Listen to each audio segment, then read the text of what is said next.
Hey everyone, it's Mike and welcome to lesson number 3 of the Orderflows Delta trading course on delta numbers. In this lesson, I'm going to teach you about the different delta numbers that you can see on the chart. But before we begin, a brief disclaimer: this presentation is for educational and informational purposes only, should not be considered a solicitation to buy or sell a futures contract or make any other type of investment decision. Futures trading contains substantial risk and is not for every investor. An investor could potentially lose all or more than the initial investment. Risk capital is money that could be lost without jeopardizing one's financial security or lifestyle.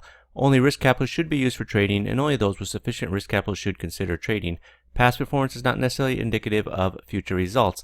Alright, so when dealing in order flow delta, there are different delta numbers you can look at. There's the delta, which is the current delta reading for the bar. When the bar closes, it's the final delta for the bar. It's not going to change. You have the max delta, which is the most positive delta was in a bar. The min delta, the most negative delta was in a bar.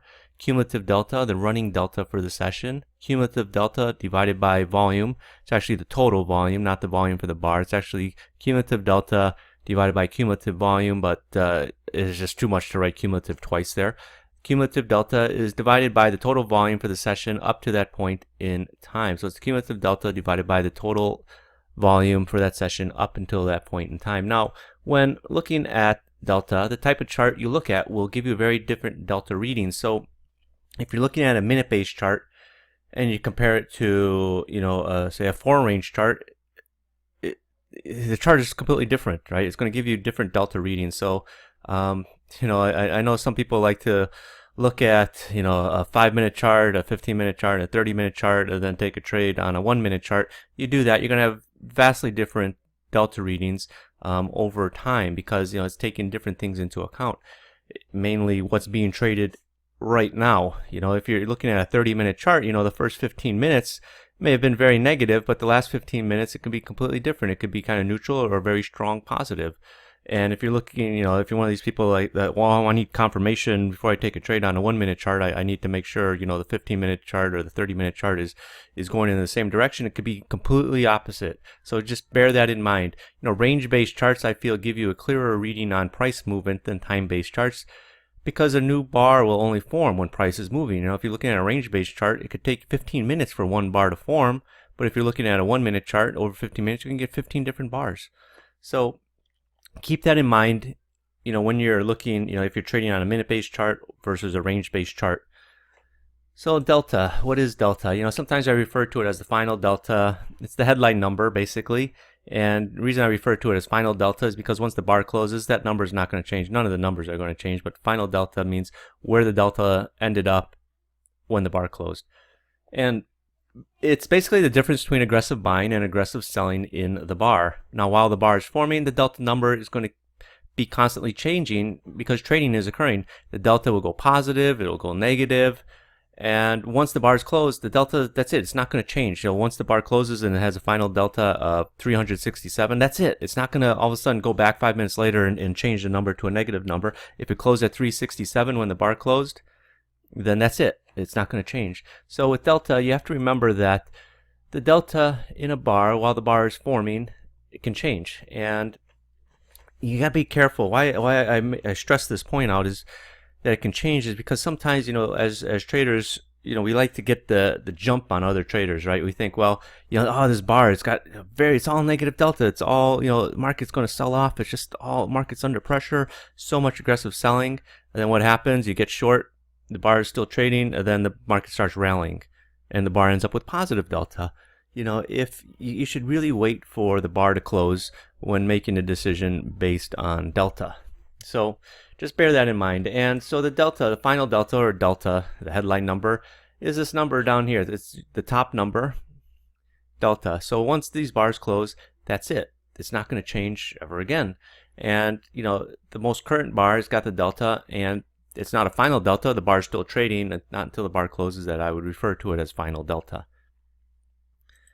And you can see here, on sideways markets, you have delta that just kinds of goes back and forth. As the market is, I'll say undecided, but it's found a level where people are happy to transact with each other. So some bars you got a little bit more selling, some bars a little bit more buying. But as the market starts to rally, you look for the aggressive buying lining up, right?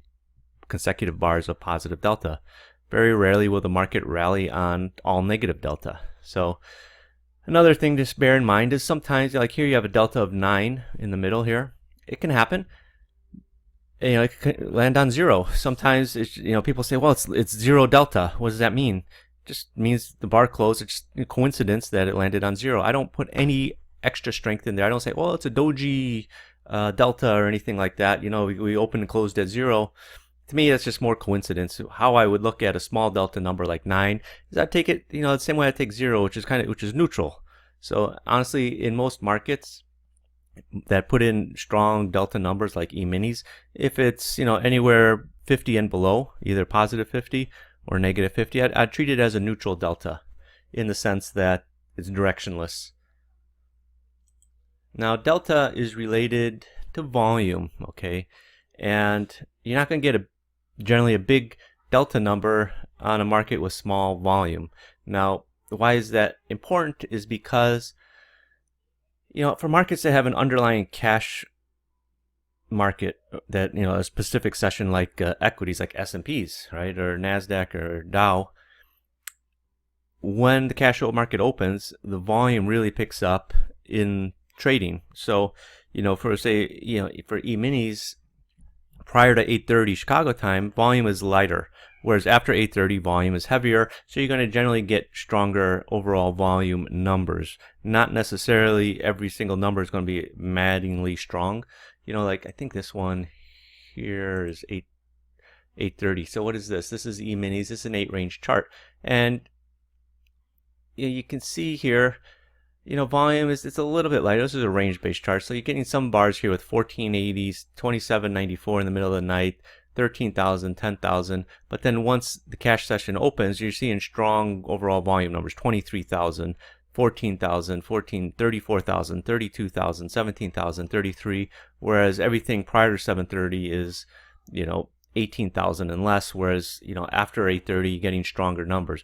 And as you can see, overall the delta numbers are stronger: 2,300, 6,000, 3,000. You do get some strong ones in here, 2,600, 1,900, but overall they're a shade lighter than you're seeing after the cash market opens up. And the other point to remember is opening and closing times. For markets that trade around the clock, there's the old floor hours or cash open and cash close, and those times is you're going to get a big surge in volume around those times, and that also is going to affect delta numbers sometimes, in the sense that you all of a sudden you're trading 10,000 lots per bar. All of a sudden the cash close time period, for maybe a minute or two before, then during the cash close, and a minute or two afterwards, you're trading 3 times the volume. So sometimes you might see, wow, hey, look at this. Normally we're getting 2,000 lots trading, in the delta one way or the other. All of a sudden I got 8,000. That must mean something. It just means it's the cash close. So don't necessarily read so much into it around those closing times. Just be aware of it, okay, when you're doing your analysis. So, like for example, right, we had some relatively small numbers, 953, 927, right on the cash open. So going into the cash open, it's kind of smallish delta numbers: 1955, 119. You had a couple bars with some heavier volume, heavier delta numbers: 1,000 and 1,100. Then back 400, 953. Then boom, once the cash opens, it's heavier volume: 28,000 per bar versus 2,000 on the earlier bars, and you're seeing average deltas of around 1,000 to 2,000, all the way up into the 3,000s here.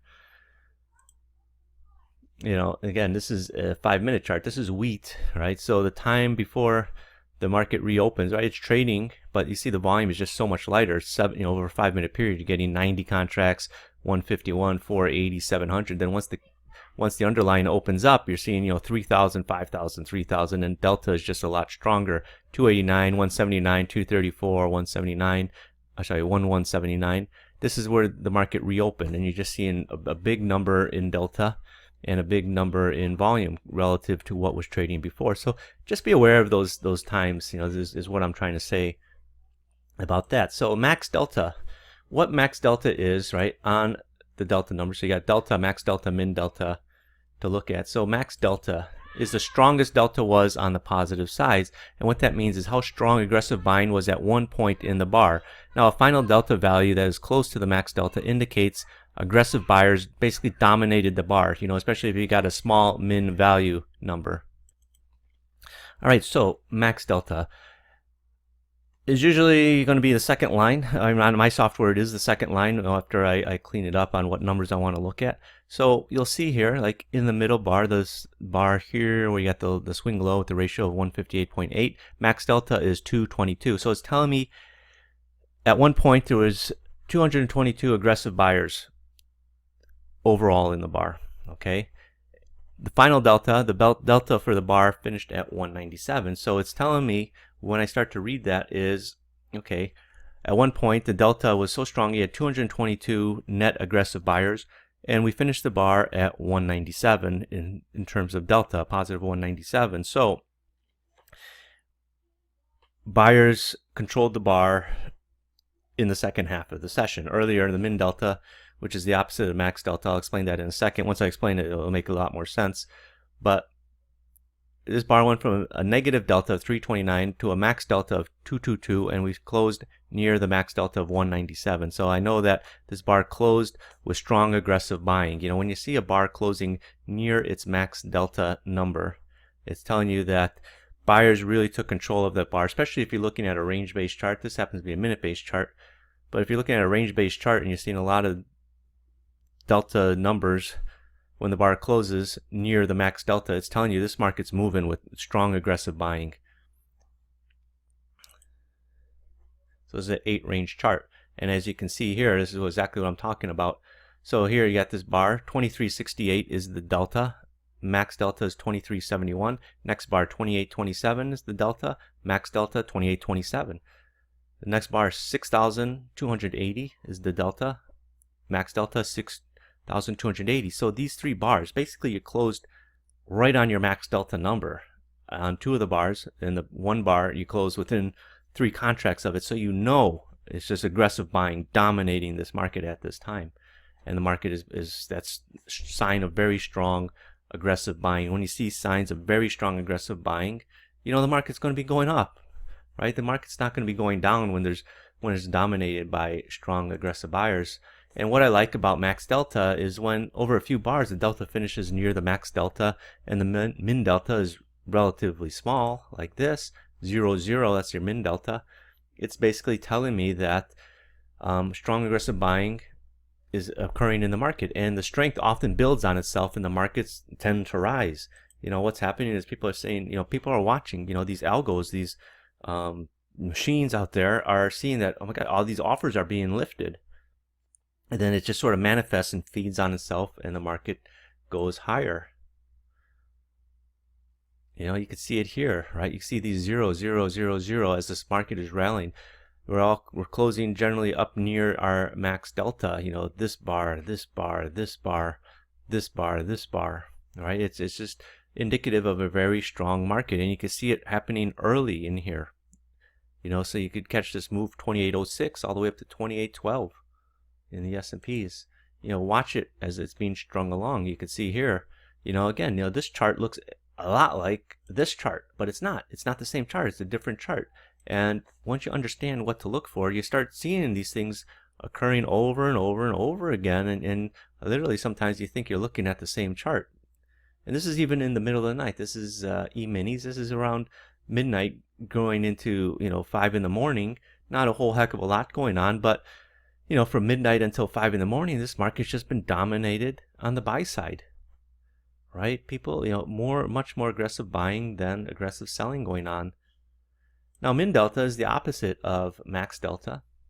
Min delta is the strongest delta was in the negative side of the bar, and basically the negative sense, meaning how strong aggressive sellers were in the bar. A close near the min delta number indicates aggressive sellers dominated the bar. So, min delta was, you'll see it on this chart, min delta it's going to be always red unless it settles at 0, then it'll be green. It'll never be positive. And it tells you how negative it was at any point in the bar. So like, let's take it here in the middle, minus 32. Okay, it just tells you that in this bar, the most negative delta was only 32 contracts.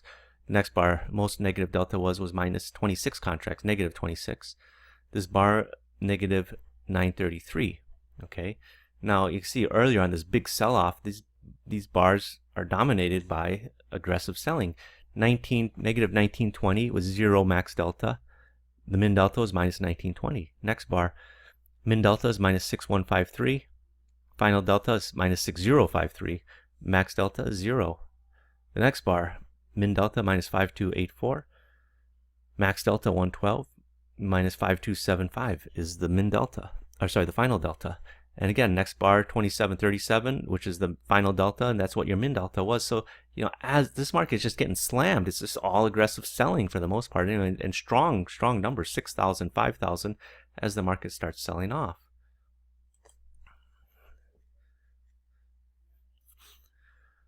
Okay, so now here's the min delta. As you can see, it's negative. Now,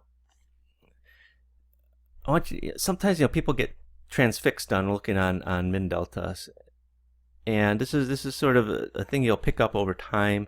Is I don't like to necessarily compare the max delta to the min delta. I'd rather look at the final delta. But as you're comparing the max delta and the min delta, look at this move up. Okay, compare the max delta to the min deltas. It's a lot less. The min deltas are very small early on. Here it's 98 versus 449. It's minus 157 minus 213 against 213. 0 against 777. Minus 212 versus 283. 593 against 72. These two bars are sort of the aberration. But then again here, minus 147 versus 1400. Minus 500 versus 1600. Minus 300. So these bars, even though there is some selling, this market is just grinding its way higher slowly. There's not a lot of strong negative deltas except for this one bar right here, minus 563, and even to a lesser extent the following bar. But everywhere else it's just obviously controlled by the buyers, right? The bars finished positive delta, and the min deltas weren't that strong. Now that's something that is a little bit more advanced in theory and concept, but you should by now hopefully be picking this up on comparing the max delta and the min delta. It's not necessarily the max delta minus the min delta comes to the final delta. No, that's not how it's calculated. It's telling you how strong it was, either in a positive sense in the max delta or how strong it was in a negative sense in the min delta. Now, again, in a downtrend, you're going to see the final delta basically ending up near where the min delta was, and as he's starting to come off, you can see here, here we're sort of going a little sideways. This is where the big push lower is. Minus 283 versus minus 363, minus 3110 versus 2976, minus 2269 against 2171, minus 3509 versus minus 3493, minus 4000 versus minus 2000. But you can see how it's just dominating. Sellers, again, compare the min delta versus the max delta, and you can see, you're talking in some cases it's 10-to-1 ratio. Now again, what I like about min delta is the same thing that I like about max delta, is when you start stringing bars together where the delta finishes near the min delta. I think it's a great short opportunity. That's what I call stringing them along, with the zeros, like here. 2593 versus 2593 and a 0 max delta. 2443 versus 1400. 2093 versus 2089. 1129 versus 1128. So if you're not picking it up earlier on in the bar, 1769 versus 1764. 2411 versus 2357. Say you miss the strong selling up in here earlier and you're just going sideways, I think it's still a good trade to be looking to get short and catch the rest of the move down. Okay, again, similar thing over here. Off this high, this is your high, you got a divergence up here. And then what do you get up here? Look at this, minus 4377 versus 4389, minus 3502 versus 3509, 2305 versus 2306. Look at these max deltas, tiny, 30, 0, 0. There was never any max delta in there. And then, the market pauses and then gets that push lower. I'd be more apt to trade it from the short side unless there was something very strong in here. And right now, there's nothing very strong showing in there. Now there are different ways to analyze the max and min delta that give a trade and insight into the market that's not visible anywhere else. It's going to help you see shifts in supply and demand. So how can you see shifts in supply and demand? Well, there's going to be all bars that have a large max delta value and a large min delta value, then closes near one or the other. For example, a market has a min value of minus 1766 and a max delta of 2359 and a final delta of 2359. Which way do you think the market's going to go, higher or lower? Well, it's going to go higher, of course. You know, for example, right here, down in here, 2359 is the final delta. The max delta is 2359. Min delta was 1766. So what's happened earlier in this bar? Strong selling. You have negative delta 1766. It finished at 2359, positive 2359. So not only did it go from minus 1766 to 0, which is recovering back 1766, it added an additional 2359 net aggressive buyers. And what happens is the market rallies off that. Okay, max delta to a min delta. All right, you're seeing it right up here at this high. You know, this is what you're going to be looking for at inflection points, right? Positive delta 805.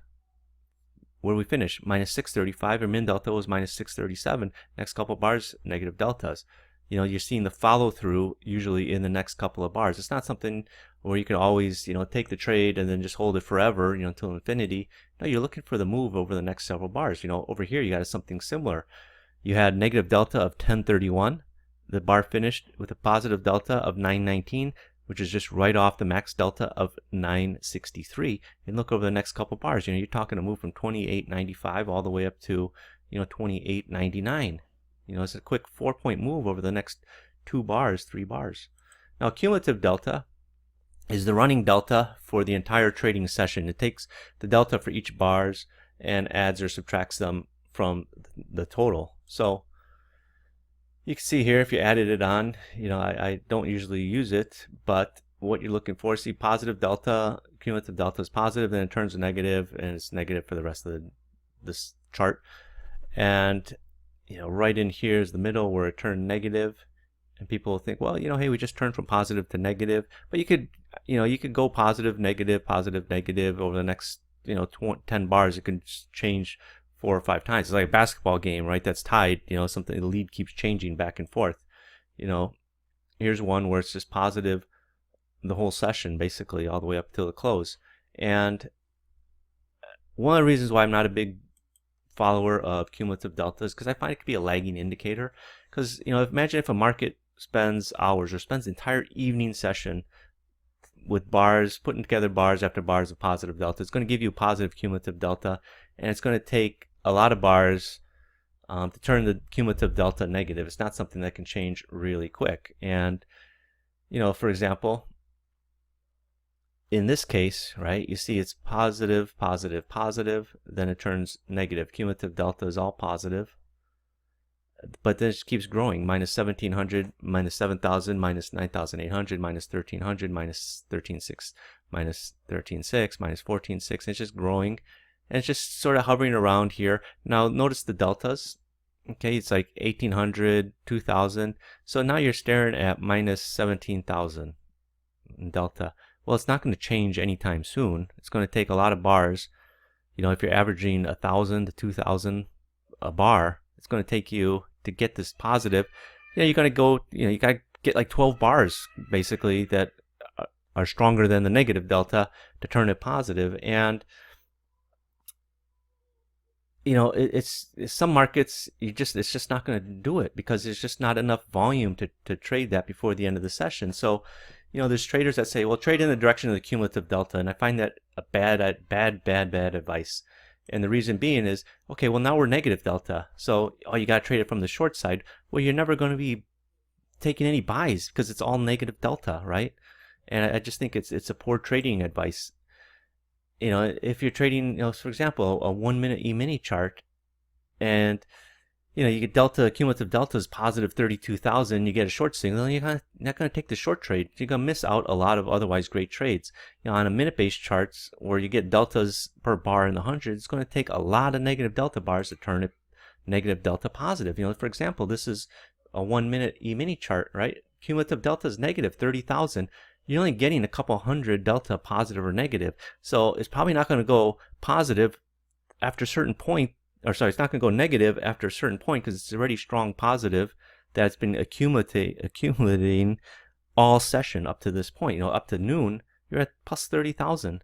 You're probably not going to get you're not going to get that over, the rest of the session. It's not going to go negative on you because, you're averaging, 1 or 200 contracts per bar of delta, positive or negative, and it's just the math is not on your side. It's just not going to happen. So, that's the main issue that I have with cumulative delta. It's a bit of a lagging thing in that sense. And, as time goes on, it's just not going to change. It's impossible. The math is just not there. Now, cumulative delta versus cumulative volume is basically the cumulative delta divided by the total volume for the session at that point. Now, when the ratio is close to 0, it's indicative of a small cumulative delta. The thing is, total volume will always be growing, while cumulative delta is basically going to expand or contract, right? The total volume for the day is always going to get larger. Cumulative volume could get larger or could get smaller. It could get closer to 0 or get further away from 0. So they're sort of moving in different, not directions, because the direction of total volume is always in one direction. It's never going to get less total. You're not going to get less total volume, but cumulative delta can get lesser. Now, what I look for is areas where cumulative delta divided by cumulative volume is close to 0, basically almost at 0, 0.000. Then look for a trade in the direction if there's strong delta that follows. Now, it's kind of an area of absorption and consolidation. Traders are nearly equal for the session. I'm just waiting to see the direction of the market. Honestly, I'm not a big fan of cumulative delta versus volume because, in a lot of markets, you're going to get numbers that are kind of useless to you, honestly. It's like 0.011, 0.013, 0.019. And, there's nothing you can really do with that, honestly. Maybe somebody's got a secret that I've just all these years have never missed. But I also look for areas where it's quite high in an absolute sense, a ratio above 0.050 is what I consider high. So it could be negative 0.050 or positive 0.050. And it just tells me that there's underlying strength in that market. You can see here it's 0.50 right down here in the middle as we're going up. So it just tells me, we're under a head of steam, so to speak. Volume is obviously going higher, but more importantly, cumulative delta is also going higher. Same would be true if it was a negative, but a negative cumulative delta and the cumulative delta divided by total volume. Say this was negative 0.050, I would treat it the same as going down. So, a lot of times cumulative delta divided by volume is so small that it's useless. And again, I touched on that. Like these numbers, this means nothing. Let's say it doesn't mean nothing. Rather, it's got no use to me as a trader. And really what I'd be looking for, like here is, you can see early up here, it's 0.00, which just tells me cumulative volume is small. Volume isn't going to change, but cumulative delta can change. So it's minus 42 at this point. So really what I'd be looking at is areas where maybe I get into a 0, then I'd just be watching because I know that over the next couple bars, if it's strong negative, that's the direction I would trade in. But if it's like 0.007 or 0.005, to me that's just average numbers, nothing special that I expect out of it. As you get closer to 0, or at 0 rather, showing up, then I would treat it very different. So the problem that I have with another problem I have with cumulative delta divided by the total volume is over time it's going to flatten, and as the day goes on, changes are minor. And what that means is it's going to be difficult to see any changes having an effect on the market, because as the day goes on, like I said, total volume is going to be increasing. It's never going to decrease, whereas the cumulative delta can get bigger or it could get smaller. Okay, and like I said, you can't subtract volume once it's traded, but cumulative delta can get bigger or smaller. So as you can see here, this is what euro currency, 160,000 contracts have traded already. This is 9 in the morning. Cumulative delta is kind of steady, minus 2,800, 3,800, 3,500. We're not putting in big delta numbers. 400 is big already, but you're getting a lot of hundreds. So, the rest of the session, this is even a 5-minute chart. Imagine if it's a 5-minute chart, you're getting 30 contracts, 65 contracts, 40 contracts in the delta. It's going to take a lot of positive delta to turn this negative delta into positive. I'm not sure it can do that. And so you can see the cumulative delta divided by volume is pretty steady, minus 0.021, minus 0.022, minus 0.024, 24, 24, 23, 23, 24, 25, 26, 25, 26, 25, 25, 25. It's just not going anywhere. And that's, one of the problems. It might get up to minus 0.30, 0.030, 31, 32, and then back down into the 25s and then even maybe the teens. So it's just not going to give you much to go with. No, I admit, I don't pay too much attention to the cumulative delta versus volume ratio. I just find there's too much other useful information out there in forms of delta that I can look at and make a decision at. For cumulative delta divided by volume, I may get 1 or 2 opportunities a day, if that. And honestly, I'd rather spend my time looking at other things that are going to give me more, I think, more accurate, I won't say better, but more easily definable trading opportunities. So by now you should understand the different types of delta numbers available for your analysis. More importantly, you should understand what they mean and how to use them. So that's the end of this lesson 3. In lesson 4, it's going to be a long lesson. I'm going to explain the order flow delta setups so you can start looking for them yourself. Now again, if you haven't printed up these PDFs, please do. The lesson 4 is very important because you should write down what I'm talking about so you can understand it better rather than just watch the video and follow along on the PDF. It's always better to take notes so that you can start to understand it.